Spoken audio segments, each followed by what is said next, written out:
Good evening, and you're very welcome back to Around the Grounds here at Finalwhistle.ie, a Friday evening jam-packed with action from the Premier and First Division in the SSE Electricity Leagues. 9 games down for decision, and we have reporters scattered across the country to bring you the live reports just as the final whistle has blown in those respective games. We will start our coverage tonight up in the Premier Division at Head in the Game Park, where Drogheda United were in action at against Sligo Rovers, and reporting on the game is Con Sheehan. Yeah, Diarmuid 0-0 here between Drogheda and Sligo in a very low-scoring day in general in the Premier Division. But you wouldn't have thought it straight into the game, as it started at a very high intensity and both teams looked very sharp. And this was helped by the fact that the referee was kind of letting everything go. Actually, to a noticeable degree, there really was a lack of fouls in the first half. But after about 15 minutes, Sligo started to look like the more threatened side. And they really had that added hunger to chase every ball down, and both sides were opting for long balls, but Sligo looked a bit more dangerous from it. Aidan Keena and Max Mata in particular were getting in behind, using their pace on the break, and they just looked slightly more dangerous in the first half, whereas Drogheda were also opting for long balls, but Dean Williams was up front on his own, and he was kind of working tirelessly and didn't really have enough support, so Drogheda struggled to create anything themselves. But in general, it was quite dull in terms of chances in that first half. Second half was a bit of a different story, even though the game did finish in a stalemate. Straight into the second half, Will Fitzgerald broke through after a loose touch from Andrew Quinn, and he broke through on goal, but Luke Heaney made some very good ground for Drogheda, made some ground and put in a last-ditch tackle.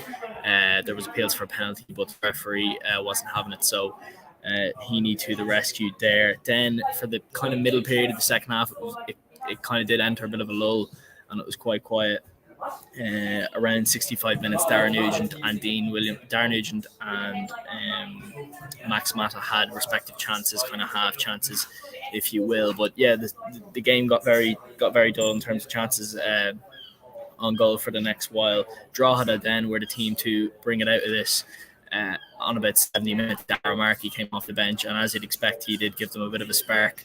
He came on for Dale Rooney, and 10 minutes later, he fed Adam Foley for the next 10 minutes was probably the best chance of the game. He turned his man, fed in Adam Foley, and Adam Foley, with a good bit of space inside the box, kind of just scuffed his shot into the ground and wide of the goal. Then it was Drogheda who basically had a late flurry then for the next 10 minutes and just burst into life, not particularly with clear-cut chances, but looked really dangerous and were getting numerous balls into the box. They had another good chance then for the Diarmuid free kick that met skipper Dane Massey, and he headed straight at Ed McGinty, unfortunately. But yeah, it looked like Drogheda might snatch it at the end. Then, likewise for Sligo, they had a chance to snatch it after they broke right in the dying embers of the game, and Will Fitzgerald got on the end of a dangerous cross from Paddy Kirk, but his effort, I don't know if it was blocked or if he got the last touch, but it went just wide of the goal, and there was hearts in mouths here ahead in the game park. But yeah, a very different kind of draw for Drogheda. Obviously, they're getting a lot of them, but this time it didn't look like they were hanging on. It looked like they were kind of matching their opponents for a change. And I suppose Sligo it wasn't a bad performance from Sligo, and it's not a detrimental result in any way, but they'll be a bit disappointed that in the way that, being 7 points ahead of Drogheda in the table, but yet Drogheda matched them in every aspect of the game. So really, I think Kevin Doherty will probably be the happier of the two managers, but nonetheless, it's 1 point apiece and 0-0 finished here ahead in the game park. And that, of course, was Con Sheehan reporting live from Head in the Game Park this evening. We'll turn our attention to the First Division for the meantime and go down to the southeast at Ferrycarrig Park, where promotions sitting Longford were travelling down to take on Wexford, who are just outside the promotion places. And reporting live from Ferrycarrig Park is Ciaran Crosbie. Yes, well, it's the host that take the 3 points this evening, finishing 2-1 to Wexford FC. And it's a very frantic opening here at Ferrycarrig Park. Plenty of chances for both sides. Luka Lovic and Leffert cleared off the line early on, and then Alex Moody was called into action to make a great save against Sam Verdon. After that, you really have to say it was the host, Wexford, that dominated proceedings in the opening 45 minutes, playing some really slick football and some nice team moves. But as is always the case, it seems sometimes the Wexford finishing was the problem. Aidan Friel blasting over the bar from close range after a nice through ball from Jack Doherty. And it was actually Doherty who probably had the two best chances of the first half coming late on. The first was a great through ball from Connor Davis, put him through 1-on-1, but he failed to find the target. And the second, right before the break, was a flick at the near post, a trickle just wide. So teams winning scoreless at the break, and Wexford certainly would have felt like they deserved to be ahead. In the second half, Longford started the stronger side, an early chance for them as Christian Magerson went through on goal, but his effort was parried onto the frame of the goal by Moody, who saved Wexford on several occasions this evening. The second half probably wasn't as open and frantic as that first half. Wexford's dominance kind of teetered off a little bit. It wasn't until the 70th minute when the next kind of major chance of the game came, and it was the breakthrough coming for Wexford. A Jack Doherty corner wasn't dealt with at all inside the box, and it fell to Luka Lovic, who in the 6-yard box couldn't have missed. Just an easy tap in to make it 1-0. Defensive issues have always been a problem for Ian Ryan's men, and that was on show today. It's just 4 minutes later, Longford would equalise across from Ben Lynch, kind of similar to the Wexford's goal, across from the far side. Wasn't dealt with at all, and it fell to substitute Carl Chambers, who took 2 swings at it and managed to connect on the second one, and watched his effort ricochet off the post and nestle in the bottom corner. It seemed like they were going to share the spoils, and it looked like it was going to be another frustrating night here for Wexford. But in injury time, they managed to find the winner, a substitute of their own, Conor Barry, who found himself free at the back post from a Conor Crowley cross to volley home to make it 2-1 to Wexford and to give them the win. So a massive 3 points for Ian Ryan's men in their push to try and squeeze into those promotion places. So full time here at Ferrycarrig Park, it finishes Wexford FC 2, Longford Town 1. And that, of course, was Sean Crosbie coming live from Wexford this evening. We leave Wexford and go slightly over toward Cork, where the Cork derby was on the agenda this evening, down at Turner's Cross, with Cork City up against Cove Ramblers. Reporting live from Turner's Cross is Sam Curtin. Hi, Diarmuid, and yes, well, it was substitute Dara Crowley's 66th-minute goal, which was the difference as Cork City defeated local rivals Cove Ramblers at a soaked Turner's Cross this evening.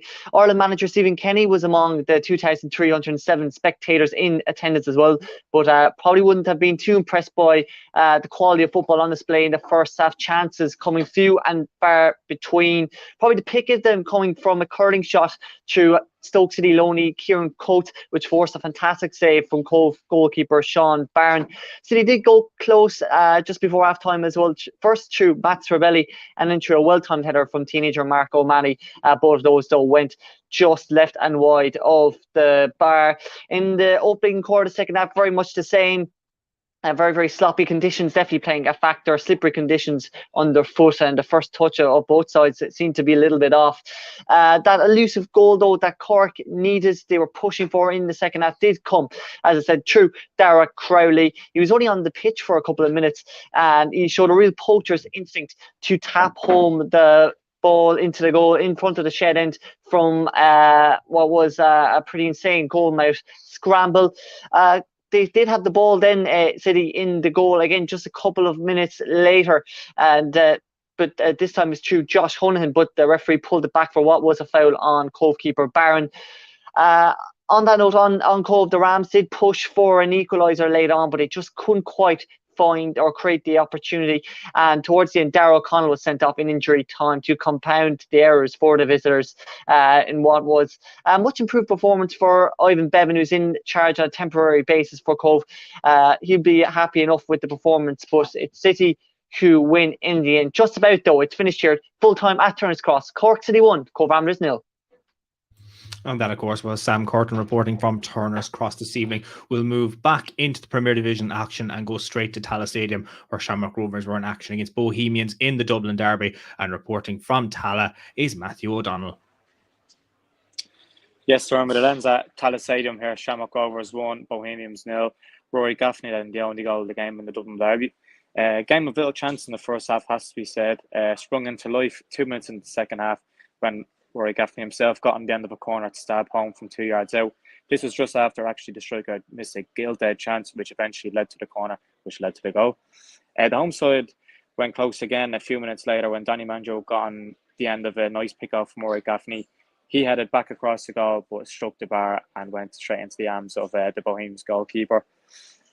Both huffed and puffed in patches, but failed to create anything clear-cut. Their best chance came from a Jordan Flores corner, which was flicked on at the front post by by Promise Mashore, and it fell to the back post to Uzoake. However, he just couldn't get on the end of it, and it went out behind for a goal kick. It is a big win for our Rovers after our last Friday's defeat away to Dundalk. They've bounced back well, and they look to gather another 3 points when they go to St. Patrick's Athletic on Monday night. Whereas for Bows, they'll be disappointed following their good performance tonight. They played well for most parts of the game, but they'll be looking to bounce back when they host Derry City next Friday night at Dagenham Park. And that, of course, was Matthew O'Donnell. Big thanks to him for reporting from Tallaght Stadium this evening. And speaking of Shamrock Rovers, one can mention, of course, Dundalk, who are in second place. They are looking to keep a title fight alive. They were also in the capital away at Shelbourne at Tolka Park this evening. Reporting is Ciaran Callan. Well, they were looking to keep pace on Shamrock Rovers with the fact that it was still with that game in hand. They're 5 points adrift. Unfortunately, they couldn't capitalize on their good match or good performance last weekend, where they were held to a 0-0 draw by a very, very good Shelbourne side this evening. Both sides will rue the missed chances that they had, in particular John Martin and Robbie Benson for Dundalk, as well as Ed Dervin, who came on in the second half for Shelbourne. But in reality, a scoreless draw was probably a fair result for both sides. Both sides did have ample possession in the first half and also had chances on sight of respective goalkeepers, Brendan Clark and Nathan Shepherd. However, nothing that would really test either keeper to an extreme that it could have caused them any kind of bother. However, Dundalk did take control of proceedings after Shelbourne's little start at the start of the game. They were very, very dominant in possession. They were very aggressive in their play, using the wing play and really exploiting the fact that Dara Leahy and Lewis McCarry like to push up an awful lot further in that kind of wing back role. They saw those kind of opportunities, particularly Aaron O'Driscoll, who was breaking down very, very quickly. One of the earliest opportunities came from an O'Driscoll cross, which was well saved by Shepherd. However, Dundalk did take control of proceedings, and it looked as if Robbie Benson had really been given the ample opportunity in order to put his side into the lead. He broke the offside trap, and he had the simplest of opportunities as he was one-on-one with Brendan Clark. He had the goal at his mercy, curled it. It looked like it was curling past Brendan Clark, who was really kind of flat-footed, struck the side netting, much to the delight of the Shelbourne fans and much to the bemusement and bemoanment of the Dundalk away crowd. Sean Boyd did dispose of the ball and broke down the left. It looked as if he was going to take a shot on Nathan Shepherd's goal. He once again had an awful lot of room. However, a last-ditch tackle from Paul Doyle, who's been absolutely a revelation this season. A lot of discussions have been over who would be the man to replace Chris Shields. It looks like that person is Paul Doyle. Once again, an absolutely outstanding performance in that defensive midfield role. He made the vital interception in order to stop the oncoming Sean Doyle. McManus had a well-taken shot for Shelbourne that was well saved by Shepherd. And then Sean Boyd had the biggest opportunity for the home side when he had a very, very clever knockdown. Second half substitute Ed Dervin looked to steer the ball past Nathan Shepherd, which is the cleverest of touches. However, Shepherd did absolutely brilliant to block the ball down. Then Dundalk had two big chances when Stephen Bradley and Ryan O'Kane had chances near the end. But John Martin, once again, as well as Robbie Benson, carbon copy crosses from Lewis McCarry and Keith Ward. That really high curling cross into the area. The first one was was David McMillan. David McMillan headed his opportunity over. Keith Ward sent a ball into Robbie Benson, and he literally in the same spot, it went over. And then John Martin with a glorious opportunity, once again from a Lewis McCarry cross, it went over the bar. So honours even at Tolka Park, and you have to say that Dundalk would have rued the missed chances, but of course Shelbourne did have opportunities of their own, and they will be scratching their heads how that one didn't go in the back of the net. But a lot of comments I'm just reading on social media this evening, Diarmuid, is a lot of Dundalk fans are feeling at this moment in time this evening, Dundalk are quite toothless without the injured Pat Holben. And thank you, as always, Ciaran, for that match report. And speaking of another team who are looking to mount a title charge, Galway came into tonight top of the first division. Cork City did manage to pick up the 3 points. So Cork had done enough to go up to top spot, but could the Tribesmen continue their challenge at the top of the table as they welcome Treaty United to Eamon DC Park this evening? Reporting is Deniese O'Flaherty. And it finished here at Eamon DC Park. Galway United 0, Treaty United 0.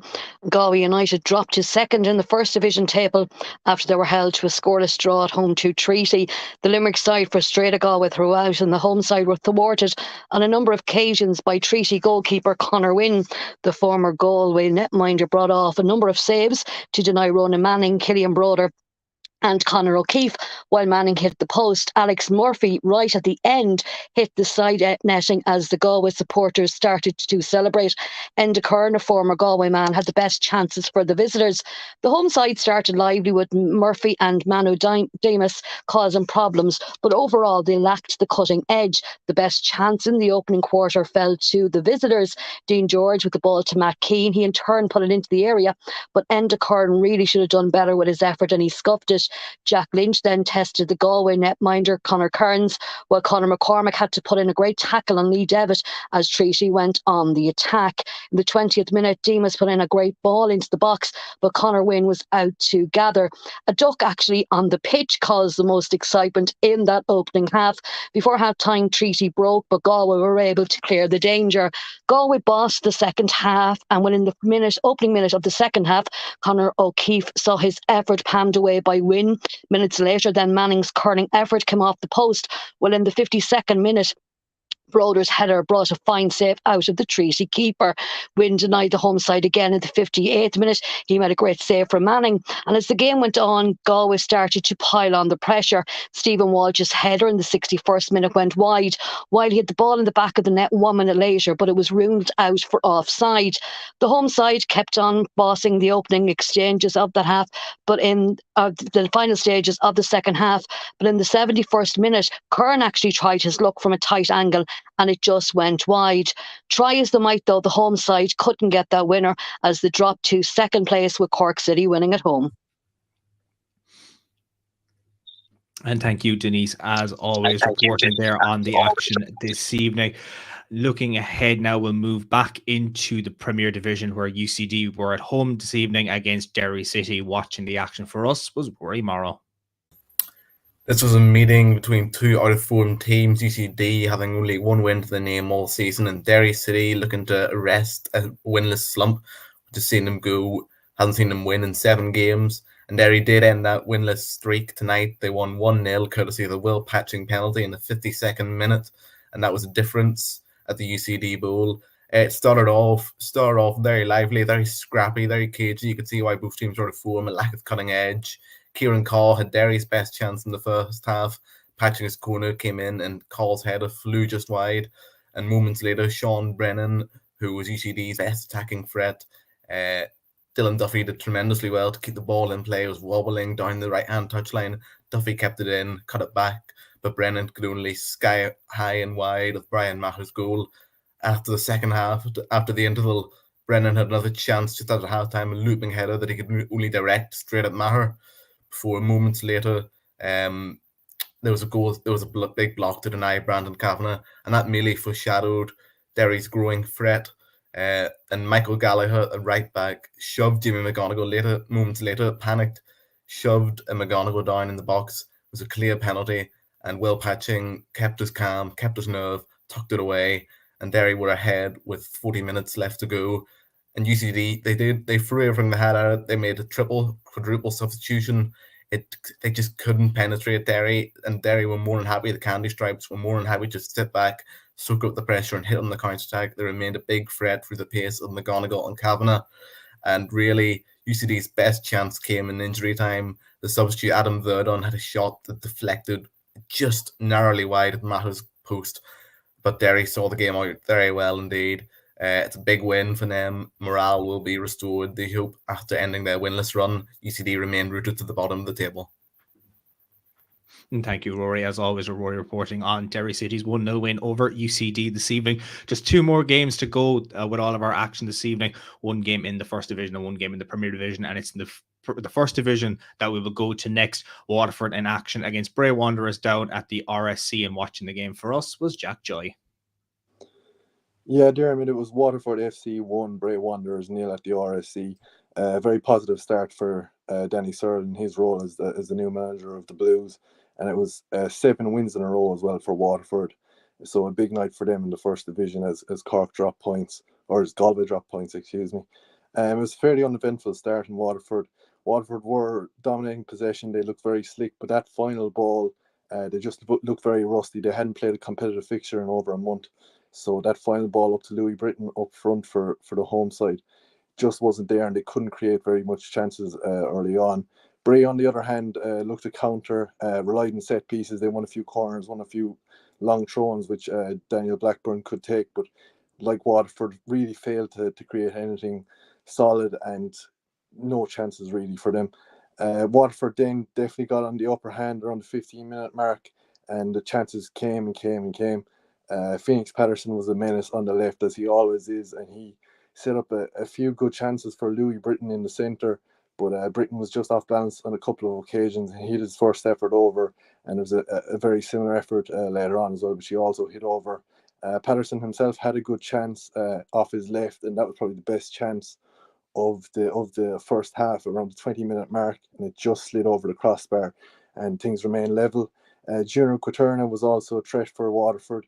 He had a number of chances.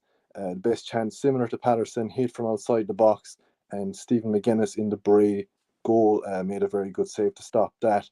As the first half stages, as the first half was just about to end, Waterford looked to, or appeared to have the goal in the back of the net. Richard Taylor heading it down to Louis Britton, but both were called offside just as Louis Britton smashed into the net. So it decided in level at the break, 0-0. There was an extended break after some floodlight trouble at the RSC, and there was very heavy rain also. So there was about a 25-minute break at half time. So the sides were well rested going into the second. Bray probably had the first chance of the second half from a set piece again.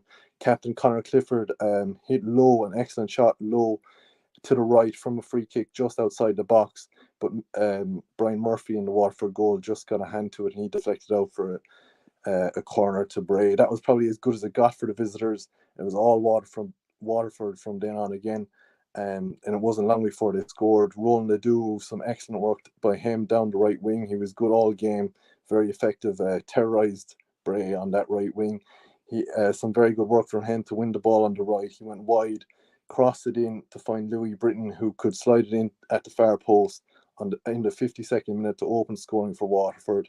That was actually Louis Britton's 4th goal in 3 games against Bray, and he'll be returning to his club Bristol City or Bristol Rovers in England soon, and Bray will be delighted about that after scoring 4 goals in 3 games against them. But that was it for Waterford. They had a number of chances after that, just like the first half. Junior had chances, Phoenix Patterson had chances, and Louis Britton again, especially toward the end of the game, had a number of opportunities to increase the scoring, but they just couldn't do it. But it ended at 1-0 to Waterford at the RSC, and a positive start for Danny Searle, and a good result for them given other results in the division. And thank you, Jack, for that report coming from the RSC this evening. The final game of the night was the 8 o'clock kickoff in the Premier Division up at Finn Park between relegation-threatened Finn Harps and 4th place St. Patrick's Athletic. Reporting on the game was Sam Mansfield. Yeah, thanks, Diarmuid. It was a late drama here as Finn Harps ended up drawing the game 2-2 in what looked like it was going to be an easy 2-0 victory for the Dublin side.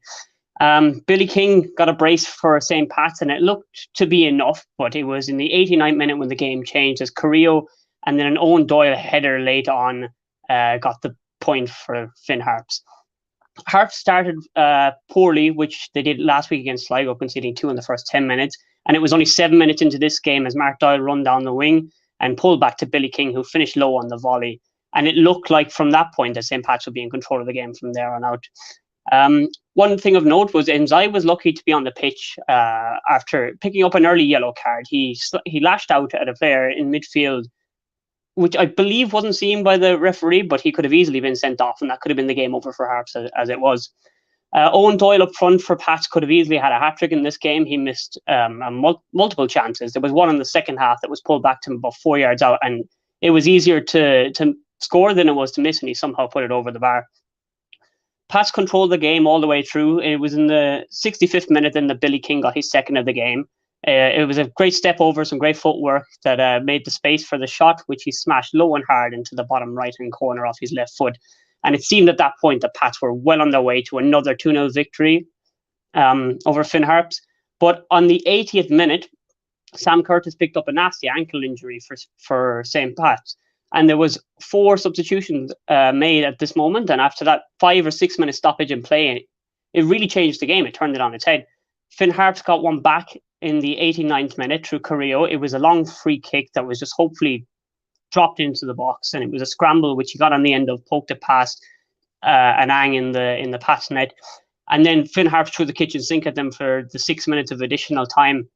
It ended up being Owen Doyle with a header in the 96th minute, which another scramble that St. Pat's will be annoyed that they could not clear their area. He headed the ball in powerfully off the bar, and the celebrations in Finn Park, as you can imagine, was absolute pandemonium as they picked up a much needed point to help themselves move closer to staying in the Premier Division from next season.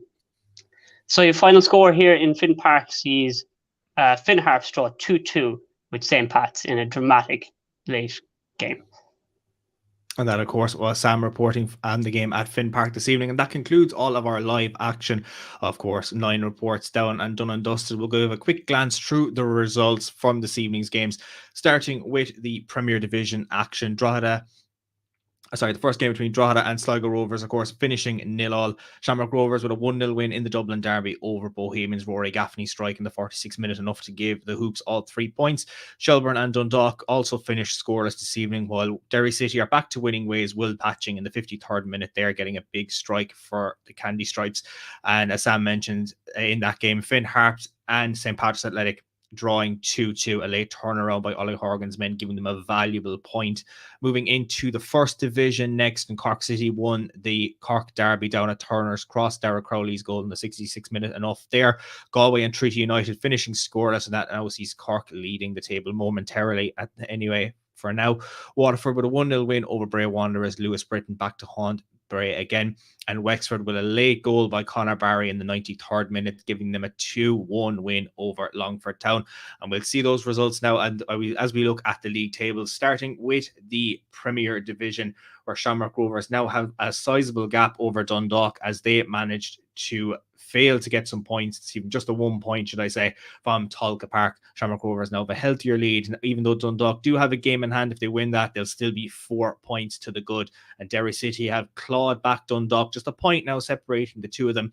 We'll take a look at the statistics as well, starting with the top goal scorers from the Premier Division, where Jamie McGonigal still leads the rest of the bunch with 10 goals for the season, but he's followed closely by Will Patching and Aidan Keena, while Patrick Hubin is just there in 4th position. And then going on to the clean sheets next, Joseph Fanang is still leading the goal scoring tally with 9. I know he didn't keep a clean sheet this evening with that late dramatic turnaround by Finn Harps, but Nathan Shepherd managing to get one this evening now sees him on 8. He's just narrowly behind him, while Alan Manis and Brian Maher are both tied in 3rd place with 7 so far for the season. We'll take a look at the First Division league table as well. As I mentioned, Cork City now a point ahead of Galway. Last week, Galway managed to go 1 point ahead of Cork City, but unfortunately for them, now they couldn't extend their lead at the top of the league table. But it's to the final promotion place as well that eyes will be drawn to, as Wexford are now just 1 point behind Treaty United, thanks to their late winner against 4th placed Longford Town. Looking at the statistics from that division as well, we'll again start with the top goal scorers, and that is Waterford's Phoenix Patterson and Galway's Stephen Walsh, who are tied on 10 apiece, while Lewis Britton, he got on the score sheet tonight. That takes him up to 9 goals for the season. And looking at the clean sheet stats as well from that division, David Harrington remains the top goalkeeper in that league. He now has 9 clean sheets for the season after his exploits this evening, while Galway's Conor Kearns and Waterford's Brian Murphy are deadlocked on 7 apiece in 2nd place. We'll look ahead with fixtures, and we have 2 separate game weeks. We have action coming on Monday night and action coming on Friday night. We'll start with the Premier Division, where there's a Dublin Derby in Inchicore on Monday evening. All these games kick off at 7:45 unless stated otherwise, as St. Patrick's Athletic play host to Shamrock Rovers. Then on Friday night, St. Patrick's Athletic are back in Inchicore as they host Drogheda United. Dundalk will be looking for a big 3 points as they are back in Oriel Park against UCD, Bohemians take on Derry City at Dalymount Park, while Finn Harps welcome the league leaders Shamrock Rovers up to Finn Park, another 8 o'clock game there. While on Saturday, Shelbourne have to travel west as they go to Sligo Rovers. That game also kicking off at 7:45 as well. Then in the first division, all games as well kick off at 7:45 unless otherwise stated. On Monday, Longford Town are at home against Galway United, two teams that will be definitely looking for points after their exploits this evening, while it's a Munster derby down at the Markets Field as Treaty United host league leaders Cork City. Wexford will look to continue their charge against Treaty United as they are away at Bray Wanderers at the Carlisle ground, where Athlone Town are back at home and they take on Waterford, who are now 7 games unbeaten. Then on Friday, Wexford welcome Athlone to Ferry Carrick Park. Waterford will then travel to Galway, a tough tie there, as second meets third momentarily anyway in the league table, while Cole Ramblers will be looking to put tonight's disappointment behind them. It's another Munster derby as they welcome Treaty United to St. Coleman's Park, while Cork City travel to the Carlisle grounds to take on Bray Wanderers next Friday evening. That concludes all of our action so from this evening. All of tonight's match reports will be available on the Finalwhistle.ie website, along with your league tables and statistics as well, that you can give a glance through. And we'll be back Monday evening for more Around the Grounds, and then obviously next Friday as well for more action from both the Premier and the First Division. We hope to see you then. Have a lovely rest of your weekend, and we'll chat to you then. Goodbye.